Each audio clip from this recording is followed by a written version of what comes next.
मोठा दिलासा मिळणार आहे।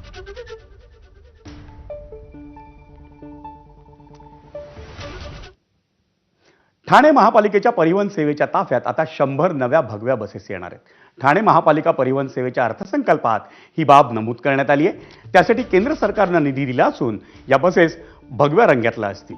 दरम्यान ठाणे महापालिका परिवहन सेवेचा 2026-27 या आर्थिक वर्षासाठीचा 791 कोटी 86 लाख रुपयांचा अर्थसंकल्प आज महासभेत सादर करण्यात आला। परिवहन व्यवस्थापक भालचंद्र बेहरे यांनी हा अर्थसंकल्प सादर केला। या अर्थसंकल्पात कोणतीही तिकीट दरवाढ प्रस्तावित करण्यात आलेली नाही।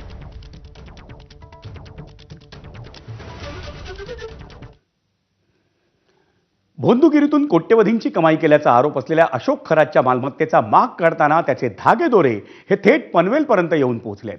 पनवेल तालुक्यातील शिरढोण गावात त्याच्या नातेवाईकांच्या नावावर सातबाराच्या नोंदी झाल्याचं उघडकीस आलंय।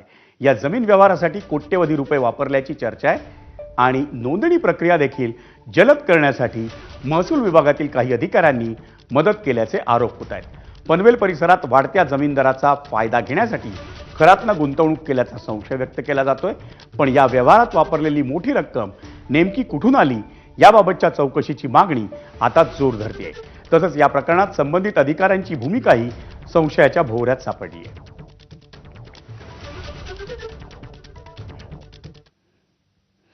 भोंदू अशोक खरातच्या प्रकरणात शासकीय अधिकाऱ्यांच्या अडचणीत आता वाढ झाली आहे। या प्रकरणात मुंबई उपजिल्हाधिकाऱ्यांची मंत्रालयात बदली करण्यात आली आहे। खरातची मुलगी आणि पत्नीच्या नावे जमीन गुंतवणूक करणं हे मुंबई उपजिल्हाधिकाऱ्यांना भोवल्याचं सांगितलं जात आहे।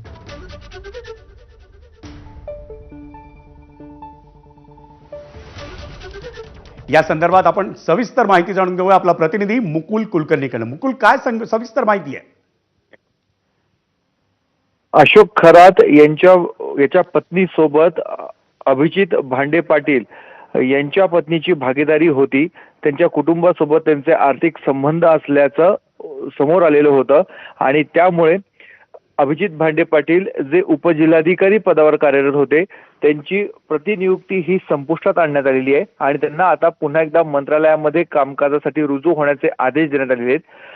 अशोक खरात याचे ज्यावेळेस कारनामे समोर आले त्यानंतर त्याचे सनदी अधिकाऱ्यांसोबतचे संबंध लक्षात आले आणि त्यामुळे सनदी अधिकाऱ्यांवर आता कारवाईला सुरुवात झाली आणि पहिली बदली ही अभिजित भांडे पाटील यांची असल्याचं बोललं जात आहे। धन्यवाद मुकुल या सविस्तर माहितीबद्दल।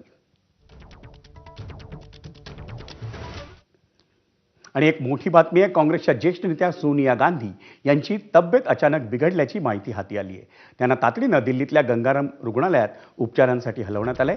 या घटनेची माहिती मिळताच राहुल गांधी आणि त्यांची कन्या प्रियंका गांधी हे देखील रुग्णालयात पोहोचले।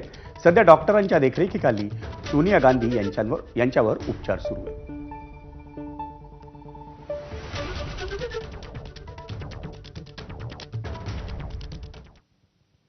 आणि या बातमीनंतर मुंबई ईस्ट वेस्टमध्ये घेऊयात एक ब्रेक।